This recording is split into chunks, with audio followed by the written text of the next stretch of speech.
Hi, I am Tamar Russell Brown from Sitka Creations, a creative space where we do lots of creative things. Today, I wanted to talk to you a little bit about email marketing. Should you do it? Should you not do it? We would say you should do it. Why should you do it? Partially because think about it. How did you respond to anything this past week? Probably through email, maybe Slack, maybe Asana, maybe phone, but probably you responded through email. So many of us in business are in our inbox all the time.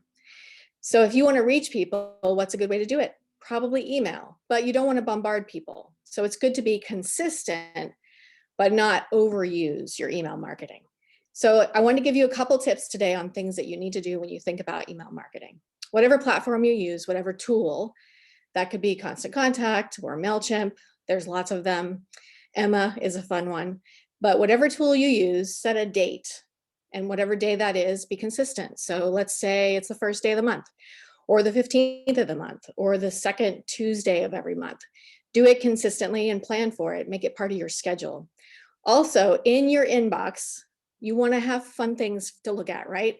So make the email fun. It should have good, catchy copy.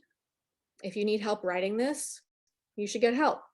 It should have snappy photographs. Maybe you should buy some stock or hire a photographer. It also should have a call to action. What's the actual point of the email? Is it to get signups for an event? Is it to sell some tool or service? Give people the option to do it right there. Sign up as quick as possible, buy the item as fast as possible, and make it a little box that they can click on, a bubble, something fun where they can actually get to where you want them to go. When you need help with your email marketing, certainly get help. We'd be happy to talk to you if you need help. You can find us anywhere on the internet under the hashtag Sitka Creations.